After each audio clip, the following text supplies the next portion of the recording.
കൃഷി മാസ്റ്ററിൻ്റെ പുതിയൊരു ലേഖനത്തിലേക്ക് എല്ലാവർക്കും സ്വാഗതം. ഇന്നത്തെ നമ്മുടെ വീഡിയോ ഇതേവരെയും കാണിക്കാത്ത ഒരു കിടിലൻ ഫെർട്ടിലൈസർ തയ്യാറാക്കുന്ന വിധമാണ്. ഇത് തയ്യാറാക്കാൻ ഒട്ടും പൈസ ചിലവില്ല എന്നതാണ് ഏറ്റവും ശ്രദ്ധേയം.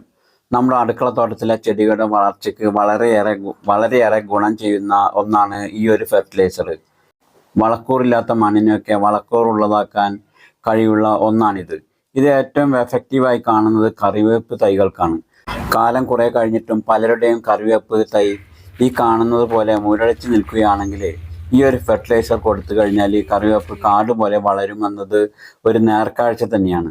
അതേപോലെ തന്നെ മുളക് ചെടികൾക്കും വഴുതിനക്കും വെണ്ടയ്ക്കും തക്കാളിക്കും തുടങ്ങിയ എല്ലാവിധ പച്ചക്കറി ചെടികൾക്കും അതോടൊപ്പം പൂന്തോട്ടത്തിലെ റോസ് ചെടിക്കുമൊക്കെ നല്ല രീതിയിൽ പൂക്കളും കായ്കളും ഉണ്ടാവാനായിട്ട് ഇത് വളരെ എഫക്റ്റീവാണ്.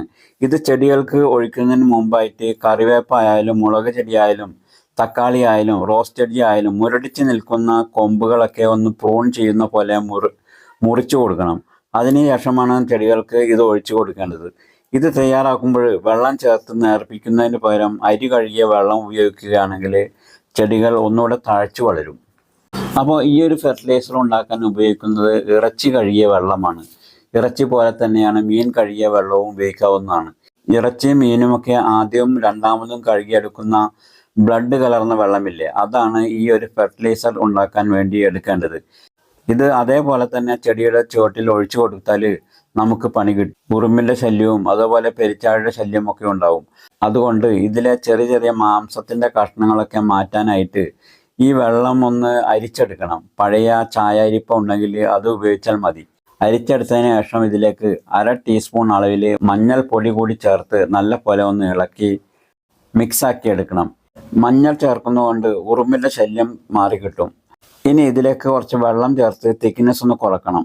അതിനുശേഷം പച്ചക്കറി ചെടികൾക്ക് ഒഴിച്ചു കൊടുക്കാവുന്നതാണ്. വെള്ളത്തിന് പകരം അരി കഴുകിയ വെള്ളമായാലും നല്ലതാണ്.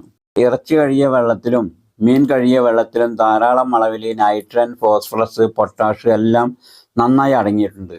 ചുരുക്കി പറഞ്ഞാൽ നമ്മുടെ ചെടികൾക്ക് ഒരു NPK ഫെർട്ടിലൈസർ കൊടുക്കേണ്ടുന്ന ആവശ്യം വരുന്നില്ല ഈ ഒരു ഫെർട്ടിലൈസർ ഒഴിച്ചു കൊടുക്കുന്നതുകൊണ്ട്. അതുകൂടാതെ വൈറ്റമിൻ A, B, B6 എന്നിവയും ചെറിയ അളവിൽ അടങ്ങിയിട്ടുണ്ട്. ഇത് ഒഴിച്ചു കൊടുക്കുമ്പോൾ ചെടിയുടെ തടം ഒന്ന് ചെറുതായി തുറന്ന് അതിലേക്കാണ് കുറേശ്ശെ ഒഴിച്ചു കൊടുക്കേണ്ടത്. ചെടികൾ 6 ഇല പ്രായമാകുമ്പോൾ മുതൽ ഇത് ഒഴിച്ചു കൊടുക്കാവുന്നതാണ്. ചെറിയ ചെടികൾക്ക് ഒഴിച്ചു കൊടുക്കുമ്പോൾ കുറച്ചുകൂടെ വെള്ളം ചേർത്ത് നേർപ്പിച്ചതിന് ശേഷം ഒഴിച്ചു കൊടുത്താൽ മതി. വലിയ ചെടികൾക്ക് നേരത്തെ പറഞ്ഞ അളവിൽ ഒഴിച്ചു കൊടുക്കാം. ഇത് കൊടുക്കുന്നതുകൊണ്ട് ചെടികൾ നോക്കി നിൽക്കെ നല്ല കരുത്തായി വളരുന്നത് കാണാൻ പറ്റും. അപ്പോൾ നമ്മുടെ വീട്ടിൽ എന്തായാലും ആഴ്ചയിൽ ഒരിക്കലെങ്കിലും ഇറച്ചിയും മീനുമൊക്കെ വാങ്ങാതിരിക്കില്ല. അതൊക്കെ കഴുകുന്ന ആദ്യത്തെയും രണ്ടാമത്തെയും വെള്ളം പാഴാക്കി കളയാതെ ചെടികൾക്ക് ഒഴിച്ചു കൊടുക്കാം. റിസൾട്ട് കാണാൻ വേണ്ടി ആദ്യം തന്നെ മുരടിച്ച് നിൽക്കുന്ന കറിവേപ്പ് തൈകൾക്ക് ഒന്ന് പരീക്ഷിച്ച് നോക്കിക്കോളൂ. അപ്പോൾ ഒട്ടും ചിലവില്ലാത്ത ഈ ഒരു സൂപ്പർ ഫെർട്ടിലൈസർ നിങ്ങളും തയ്യാറാക്കി ചെടികൾക്ക് ഒഴിച്ചു കൊടുക്കണം. 2 ആഴ്ച കൂടുമ്പോൾ ഇത് കൊടുക്കാവുന്നതാണ്. ഇത് ഉണ്ടാക്കി കഴിഞ്ഞാൽ അന്ന് തന്നെ ഉപയോഗിച്ച് തീർക്കണം. മറ്റൊരു ദിവസത്തേക്ക് മാറ്റി വെക്കരുത്. അപ്പോൾ വീഡിയോ ഉപകാരപ്രദമെന്ന് കരുതട്ടെ. നിങ്ങൾ ഈ വീഡിയോ യൂട്യൂബിലാണ് കാണുന്നതെങ്കിൽ സബ്സ്ക്രൈബ് ചെയ്തും അതല്ല ഫേസ്ബുക്കിലാണ് കാണുന്നതെങ്കിൽ ഫോളോ ചെയ്തും സഹകരിക്കുമല്ലോ. ഇനി മറ്റൊരു കൃഷി ടിപ്സുമായി വീണ്ടും കാണാം. Okay, thank you.